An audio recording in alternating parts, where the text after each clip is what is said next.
Peace and love to all the kings and queens. You are listening to the Make Jazz Chill Again podcast. I am your host, Melanie Charles, aka Dflower. And I'm your co-host, YunieMo, aka YunieMo. Yes, we're back. Hey, woo! Have you guys missed us?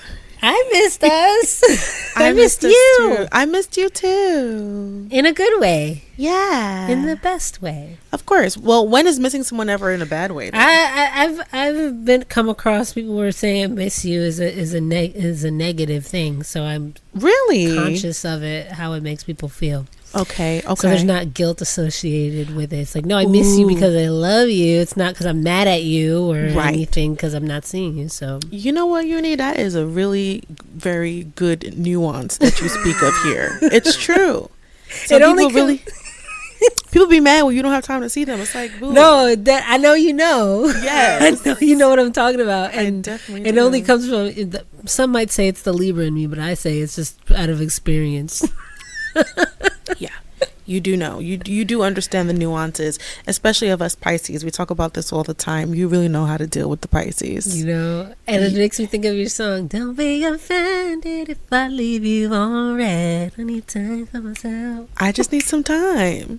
Speaking of time for myself, I am fresh off of an amazing vacation in Tulum, Mexico. Ooh, yes. How was it? It was great, Yunie. You know, first of all, by the way, everyone who's listening, we've been trying to think about themes for our episodes to kind of make them a little bit more concise and maybe make space for deeper conversation, especially for the episodes where it's just Yunie and I catching up. Yeah. And this week's episode theme is attitude of gratitude. And of course, it's Thanksgiving season, it's holiday season, so this is the time when we do talk about gratitude, but what I have come to really understand is that we should always be in a space of gratitude. Yes. You know what I mean? Yes. It just makes life better, easier, copable, humbling, and just makes you be present and aware. Yeah. So, jumping right in with the spirit of gratitude, I am so grateful to have been able to afford to go on this vacation.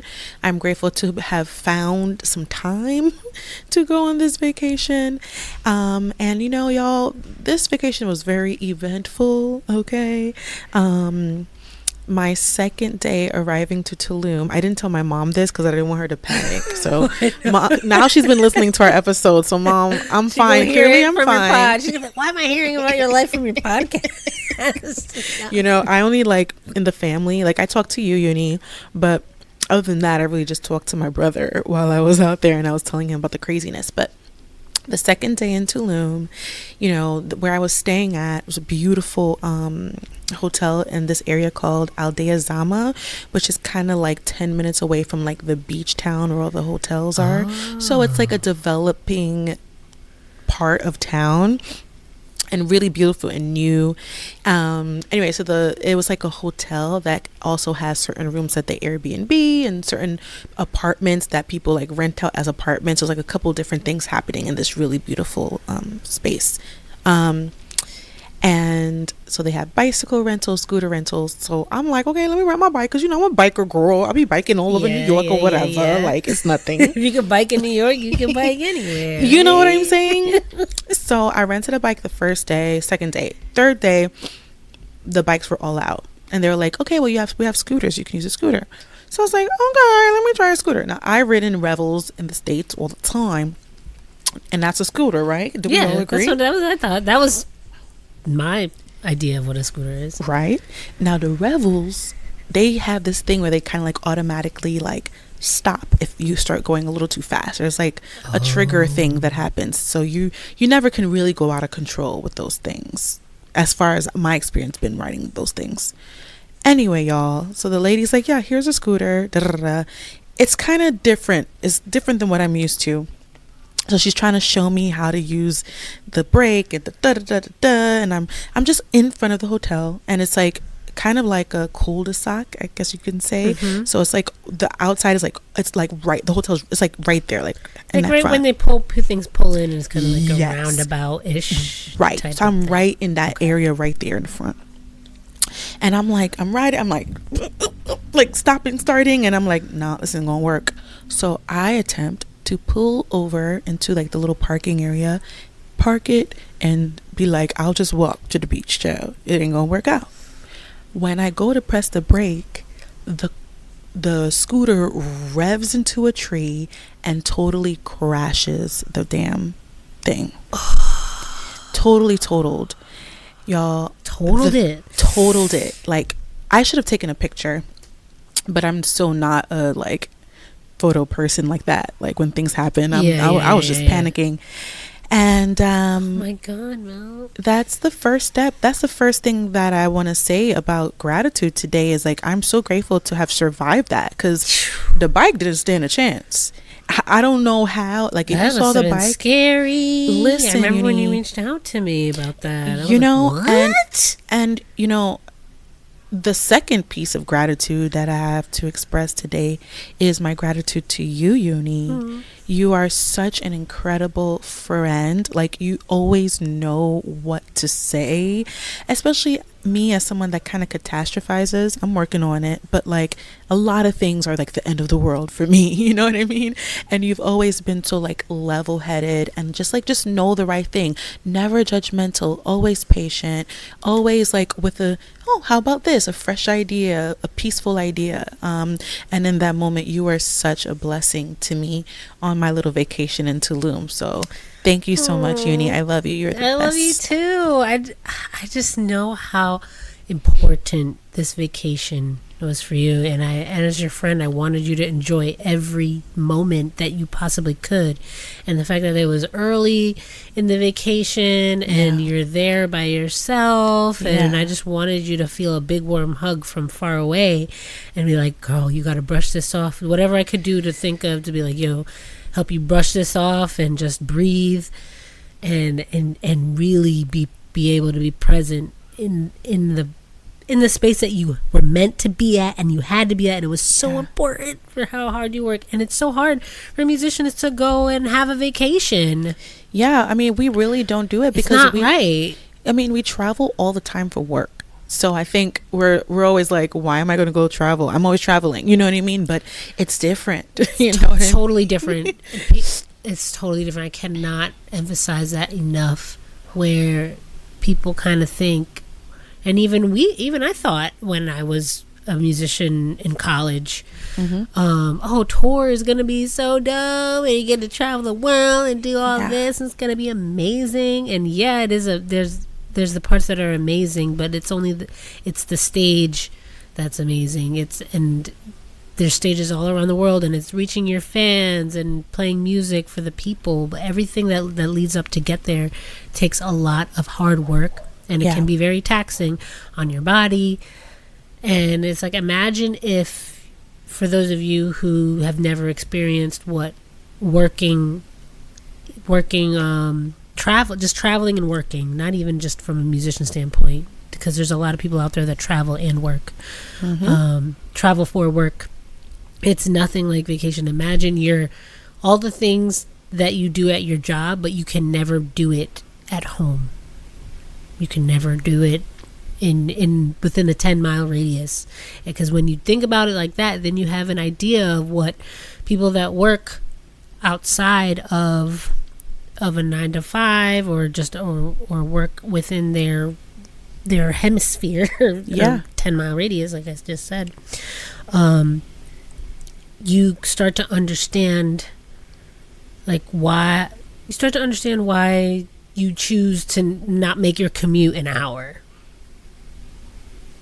And you see how much even that choice is taxing. Can be taxing on you, and you're like, oh wow, this is a lot of me. I don't want to live more than an hour away from my job. Imagine you have to hop on a plane to get to your job. Exactly. And it's too much, but we do it. It's interesting. I was watching something. So I don't know if you guys are, I'm into the tea about Judge Mathis, how his wife filed for divorce. What? Did you hear about no, this? I didn't. Yes, Judge Mathis' wife I filed should for have laughed. divorce. What? No, well, you can laugh because, okay, so TMZ stopped him in the street after they announced that, and they were like, so, like, your wife filed for divorce, are you okay? And he was like, I'm going to get my wife. I know exactly what I did wrong, and I'm going to get my wife. Well, this week it was reported that he, in fact, did get his wife back. Wow. Yes, they canceled the process of the divorce. And I was that's watching, beautiful. right? Shout out to Black Love. I think his wife's name is Yay. Linda. And she was right next to him and she was smiling, and you could tell that they reconciled. He said that the main issue in their relationship was that he was traveling so much and he was never home. And she was like, listen, I need you to be here. Like, if you're not going to be here, I'm out. And she went all the way to the step of doing the divorce, and he got his act together. But I was watching this talk show today. Who's the talk show lady who replaced Wendy Williams? She's Replaced? a comedian. Yeah, replaced her slot. Not Man. Dang. Cheryl? Let me use the Googles. Right? I'm not ashamed. Ooh. Oh man, I think it's Sherry.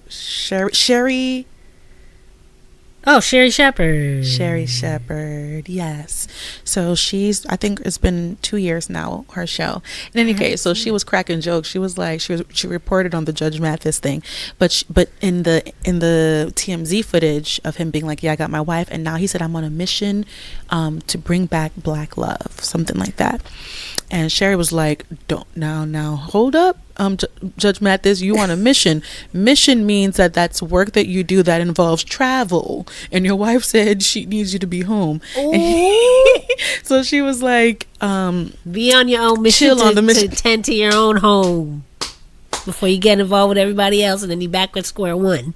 And it had me thinking about us musicians, that we are on a mission to spread this good news, to spread this music. That's what music is. A kind of performance is kind of missionary work in a sense, So and everything always goes back to music and art.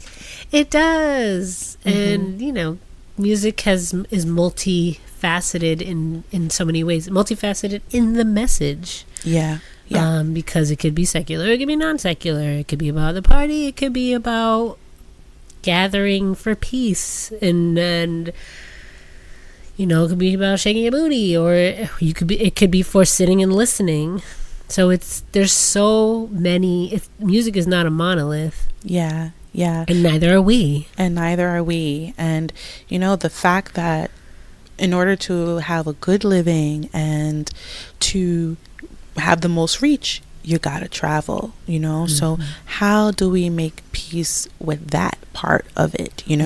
I'm realizing now that I need to insert, and I think I've mentioned this in past episodes, insert moments of rest and retreat, even if it's not a long 10 days like I just did, even if it's 2 days, even just 1 day, like when we had our little spa day, Yunie, like that revived me. We need another one. Next one is my treat. Okay, we're gonna do the next one. Okay, yay, I love it. Yes. No, you're absolutely right. It's once you learn how to do that, you know how to protect your schedule, protect your peace, know when to turn on your emails, when to turn them off. You have to be hyper aware, because nobody's gonna do that for you. No.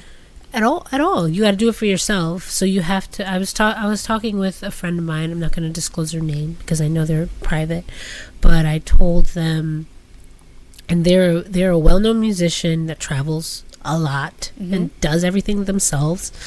And I told them, like, please, and it was after the election, and very sensitive time for all of us that did not vote for the orange one. Yeah. And I told them, especially after this, in the next 4 years, you better promise me that, especially in the next year, but if you can't do it in the next year, promise me that you're going to schedule a vacation for yourself. as a friend, it's so beautiful that you're doing that to your friend. Have to. Yeah. I'm not saying let's plan. I'm not like let's plan a vacation together. No. For yourself, whether that's with your partner or by yourself, if that's how you prefer to travel, whatever form of peace. If it's with your mom or your dad or your cousin or family member or brother or sister, whatever that means, you have to take that time out because you have to reset. Otherwise, you're going to go about the world and then you're going to your heart's going to turn bitter. The last thing you want to do in this industry is turn bitter. The last thing you want to do when it comes to love is turn bitter. Nobody wants to be around that. Nobody wants to work around that. And so you have to work very, very hard and part of that is gratitude. Gratitude and being able to carve out time to know how to refill your battery, the pack that's going to allow you to show up with a smile on your face and not in a fake way. Show up in a way where you can support and yourself, support the people around you, support your band, to write your music, to have the energy to show up to a photo shoot or even schedule those things. I don't know, I'm just kind of spitballing here. Absolutely. But all that stuff is very important because you have to have a level of excitement for these things and freshness in order for the music to evolve and grow and you to grow in your sound and in your artistry. And it all stems from that and how you take care of yourself. I think that's really, really beautifully well put, Yunie. Especially, I really connect with the piece about you don't want to be bitter in this industry because we all have, musician friends, people that we look up to when we were coming up, and even now, even in our big age, people that are maybe ahead of us or have been around longer. We all know at least one bitter cat. You know what I mean? Yeah, and one thing I hate to see, I'm sorry to No, please go. One thing that upsets me is when people go on rants online about the industry when it comes to lack of gigs, when it comes to lack of plays and buys of their music, and how come nobody's playing me, or I know I have to do this but I don't want to, and that's I strongly urge, if you're someone that does that or has done it in the past and you're listening to this, please don't do that anymore. Please. I don't know why I'm laughing. I don't know why that's funny to me, Yunie. Stop. Just you said if this is you, please stop doing that. I want to book you. Sorry. I mean, but it's funny and it's sad. It's complicated. It is. Do it in a safe space. It's fine. It's totally. I'm not saying don't complain about it because you got to get it out and you have to say what you have to say. But do it in a safe space. Don't do it for the world to see. That's true. It's so hard because social media creates an illusion that it's a good space to share certain things, even like our girl Ari Lennox. I feel like we talk about Ari Lennox kind of a lot in this podcast. I love Ari Lennox, but even her, she has recently expressed that she feels like she has overshared, about her mental health or whatever, and that she wishes that hasn't become her identity. Because like if you're complaining about gigs or complaining about whatever, now that's mental health is a different thing. I think demystifying the conversation around mental health is really important, and I appreciate her being what's the word? I appreciate her being transparent, honest about it. But I feel you, like when it comes to ranting about things, or it's hard. I don't want to sound like we're policing how people are expressing themselves, because your social media, your choice. Okay. So you're like, I think for you as maybe in the space of like curation and booking and like maybe it reads different. It has more weight for you.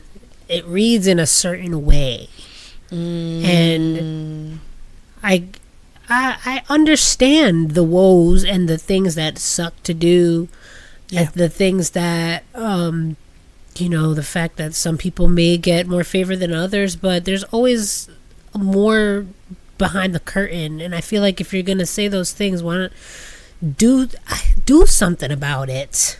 Do something. or if you see that someone that you think that you should be in the space that they're in, I don't know, talk to them instead of talking crap about people, or subliminally talking about things.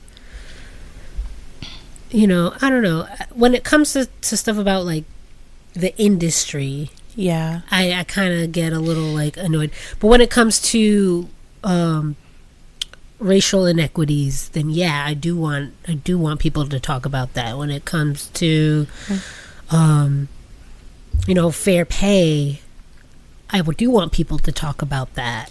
So you're talking specifically like when people are expressing, like comparing themselves to other people or feeling a kind of way that other people have certain opportunities. Yeah. That's kind of like in poor taste, you're saying. Yes. Yes.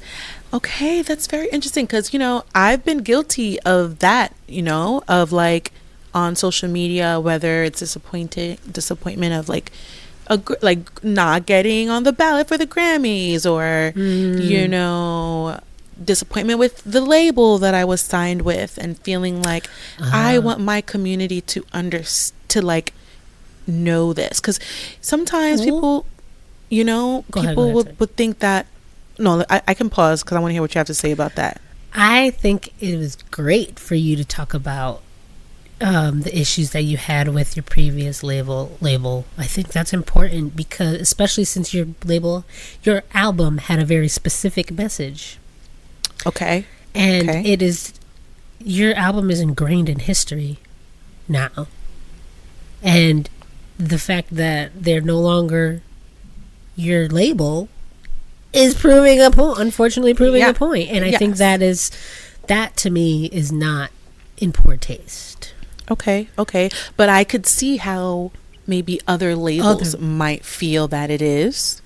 You know what I mean? So, you know, at this point though, because I've had to like live with the fact that I've done that, right? Let's say, and people will be watching. Like, if you tweet about stuff, I've like tweeted about stuff, and then like people in my team be like, "What you talking about?" And I'm like, "Damn, I was just talking. That wasn't for you to," but people are always watching. Yeah, you know, and true. So I think that when it comes to, let's say, the label thing, after being signed to a label and knowing, and we all know the woes of getting signed to a label. Yeah. Especially like jazz, where it's like the least funded, you know, of all the different genres. Once you get signed, it's hard. So we all know it's nothing new, the experience that I had. But where I've landed is that the next label that I work with, they need to be 100% behind me, so much so that me expressing the wrongdoings of the previous label will not weigh against me. But if anything, they will be like, you know what, we're sorry you had that experience there, but here, this is how we're going to do better. Yeah. You know, I would like to think that that's what it would be like. Yeah. Or your voice, you have an idea and you want to do something. They're like, well, we support your creativity in whatever way that means. We're just going to guide you in terms of how we're going to strategize. What's the plan? Let's strategy together. Yes. Because the whole point we are uplifting you as the artist, and we want to record you and sell your records and do it together. Yeah. In an ideal world, right? In an ideal world, that's what we would like to manifest. But I think that it's possible with clarity and with the attitude of gratitude. Yeah. You know what I mean? Like, we can find we meaning everyone who's listening, you know, artists, musicians, creatives, you know, and they're on their fourth, you know, all the things. We can manifest the type of realities we want, even the things that are like, well, that never really happens, or that's kind of impossible. Yeah, it's possible. It is possible. And I know we do have some listeners that aren't musicians and that work on a lot of the side that I work on, in terms of like being a curator, a selector, from like DJs to other bookers and things like that. And I think that if you happen to work for an organization, don't let that organization or company be your identity. And I think that it's really important for people to do projects outside of work, outside of just having one job. I guess maybe that's the Caribbean girl in me, having like 5 jobs. We be hustling. The Caribbeans, we be hustling, child. You know? No, I think that's so important, because anything from the pandemic, we at least learned that anything can happen. So if your main gig were to leave today or tomorrow, you have other things in your bag that you can rely on to find other work and lead you to the next space. You know, I read something online the other day that said, don't let a closed door, don't try to open a door that's closed when there's nothing behind it. But how do you know there's nothing behind it? Because it already closed. Oh, like a door. Okay, a door that's already closed. Okay. And you know it's closed. Ooh. Don't try to open that door again when you know that there's nothing behind it.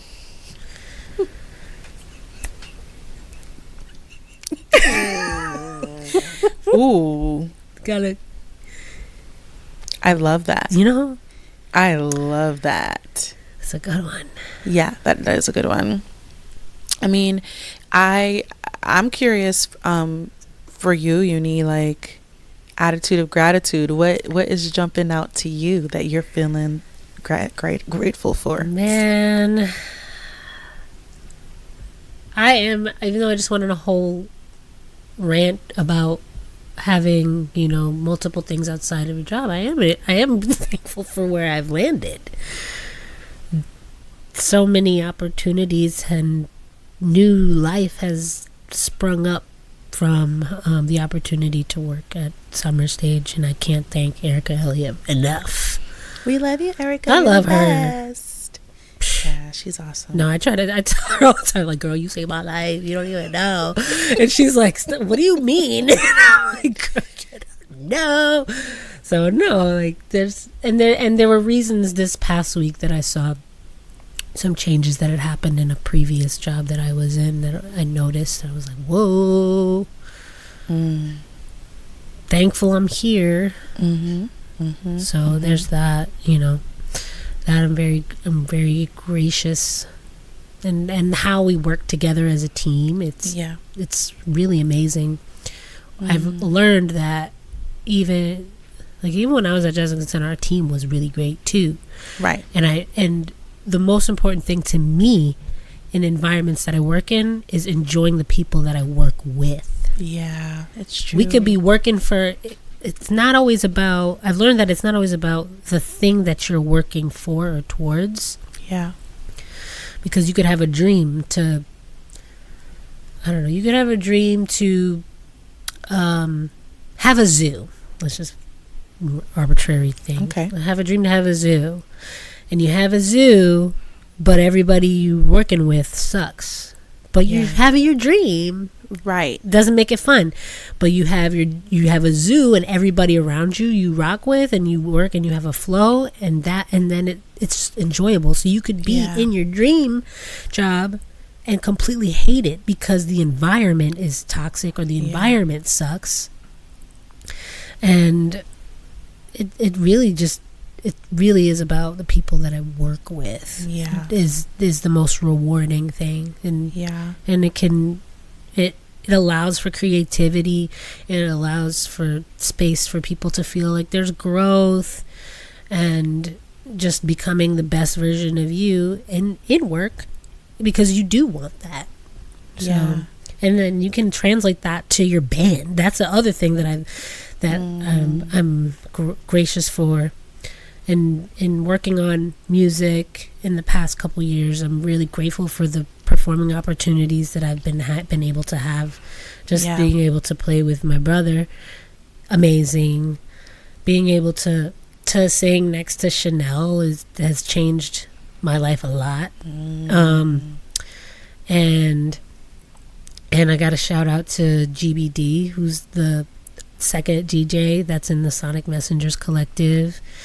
Our Trail Mega Jams, being a part of that has opened up so much music and more people, and then, you know, working towards bringing back my own band, and just realizing, like, to go back to what I was saying, like, the people that you work around, your band. Yeah, that's your coworkers. That is your coworkers right team. There. That's your team. Yeah. And you know, and when from coming up from school to now, figuring out who is actually in support of you, just playing with you just for a check, or playing with you because, you know, for whatever reason outside of they believe in your music and they believe in you. Yeah. And they want to support that and want to be a part of that and put their voice in on the bandstand together collectively. So that's where my gratitude is. I love that today. Yunie. I love I connect with the idea of hiring or playing with musicians as like hired guns versus playing with musicians that are your friends first, kind of. Mm-hmm. And I don't think we get to experience the latter often. I think a lot of times you're like, I need a bass player, let me call this guy, you know what I mean? Or we're going to perform this music and I know that this drummer is the best drummer for the gig. So, and then you probably become friends during that transaction and working together. But I think of like, even like from like developmental years, like bands that formed like in high school or in college, you know, and that like continue on, like how amazing those bands are. Like I think of like Odd Future or like what's the band? I don't know if that's their reality, but The Internet. That's Why I Love the Moon. Phony People. Oh, Phony People. Because You know? it's funny, I was even thinking like Snarky Puppy maybe, or those guys. Oh, You know? yeah. I don't know. I imagine that maybe that's not their stories, but something about the way they move, it's giving, they're friends first. You know what I mean? And yeah, the Internet is very much like the extension of Odd Future. Right. You know? Yeah. It's like squad first, and then we do this cool thing together, but at the core we really like each other. I have a list of gratitudes today because, you know, in this season I'm also really grateful for my friendships and a new project that's coming out with Ignabu and Paul Wilson Bay. December 5th? Yes, December 5th. We're going to be at LPR. We're doing a double bill with Marquise Hill. And I'm really excited. That's going to be fire. Yeah. You know, like, I don't know if anyone who's followed, my musical journey, there was like 6-7 years where I played exclusively with Ignabu. And then, you know, I went a different direction sonically. So I put together a different band and we kind of stopped playing for a while. And we recorded this project before the pandemic. We never thought we would release it. And then somehow it came back up and we were like, we need to put this project out. And, you know, this week we had our first rehearsal together and we were like, I love you. It was just like a love fest, you know? And it's like, it's back to like my Dflower roots. It's like really sample based. It's like, it feels really free and really safe, you know, and I'm really excited about the possibilities of that. But this dynamic could only happen because they my brothers, they my boys, you know. So that part right there, feeling safe in the music. Yes. That's so rich. That's what I've realized is when you want to go higher in the music, you have to feel safe. Yeah, you have to feel safe. Yes. And, you know, sometimes what gives you that safety is practice. Yes.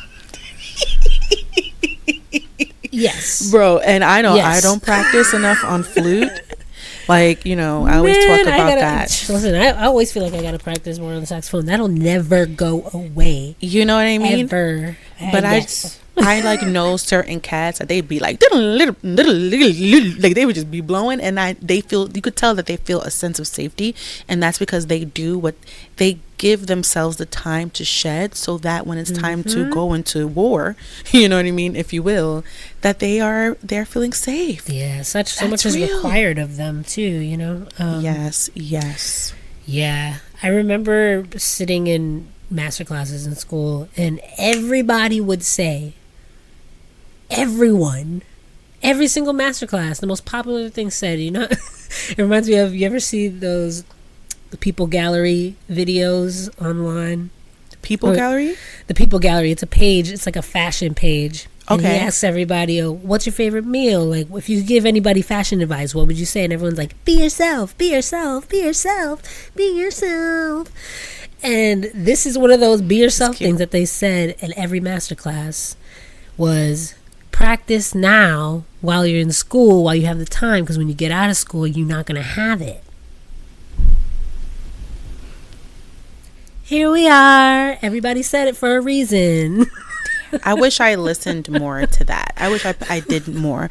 I wish I practiced more. I did okay. I feel like when it comes to putting time, I think I put more time vocally. I wish I put more time on the flute, I guess is what I'm saying. Mm-hmm. And then, it's hard to, do it all. You know what I mean? But at the same time, it's never too late to shed. It's never too late. Going back to Sonny Rollins, that man was already killing, and then he was like, I gotta disappear and shed. You know what I mean? Mm-hmm. So it's never too late to put that time and put the work in. Yeah, for sure. It's funny, you also reminded me of, when we're talking about playing with people that we feel safe with. Mm-hmm. It reminds me of of this controversy of not having enough women in your band, or diverse bands that aren't all white, or bands that aren't all black, or whatever.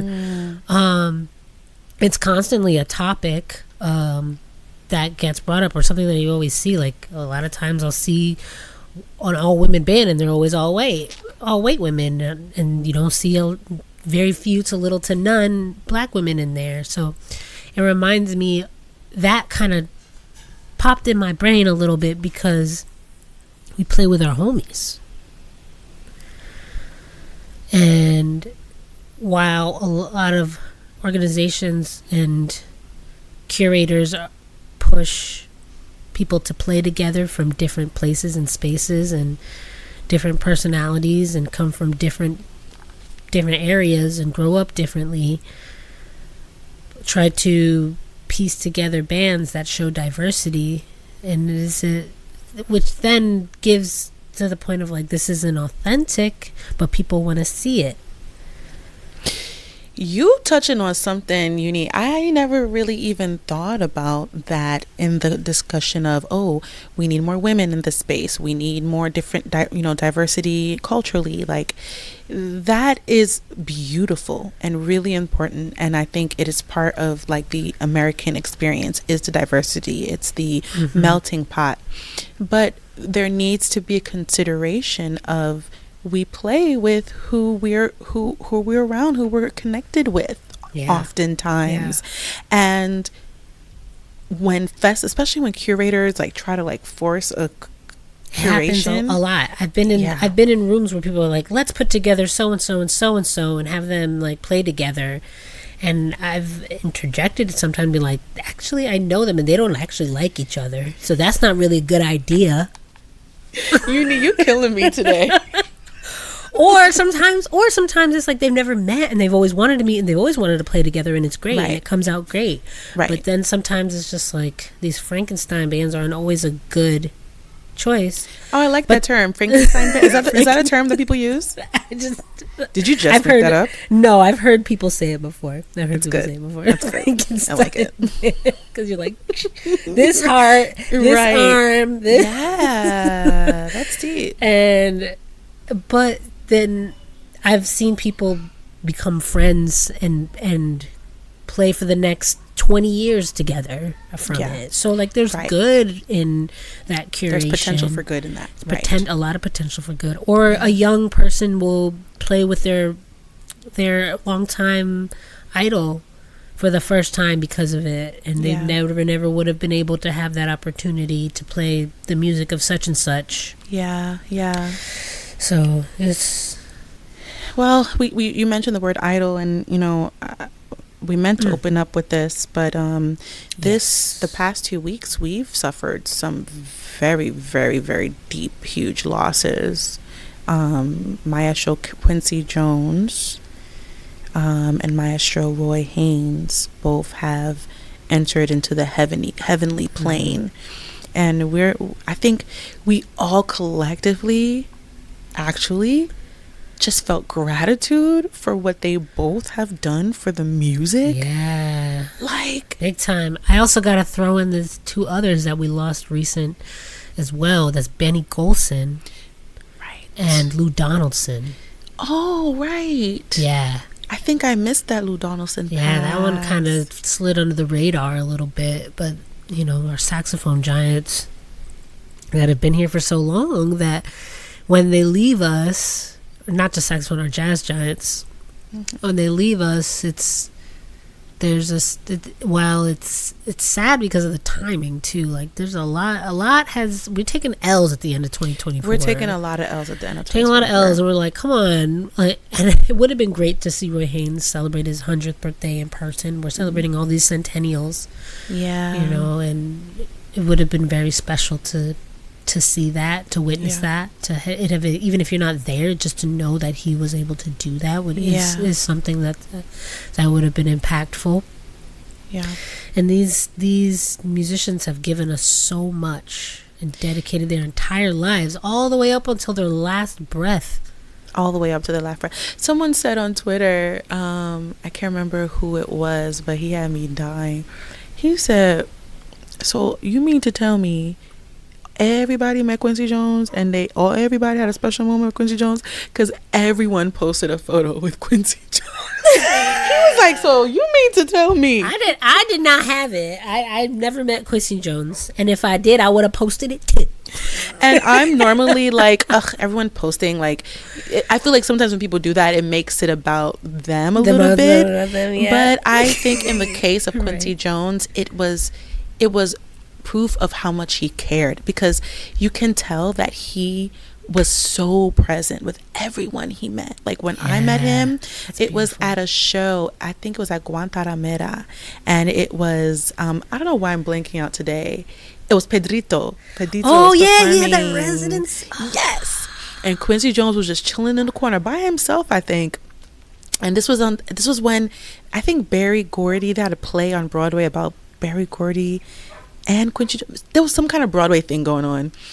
Anyway, and it was a little, they threw a little shade to Quincy, or there was some weird, and I went up to him on some, me, I be messing around. I was like, I was just talking some junk. I was like, right, Quincy?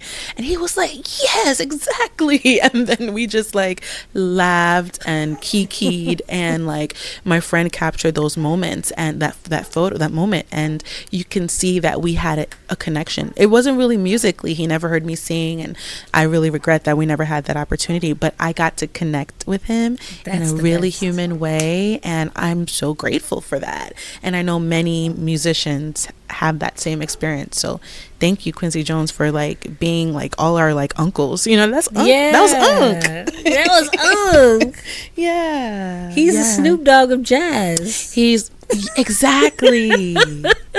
Well, of course there's more impact. Of course. But like, that persona that Snoop has, that like, I'm everywhere. Yeah. And I will do everything. Yeah. And I'll see you, and I see you. You know what I mean? Mm-hmm. We felt seen by him.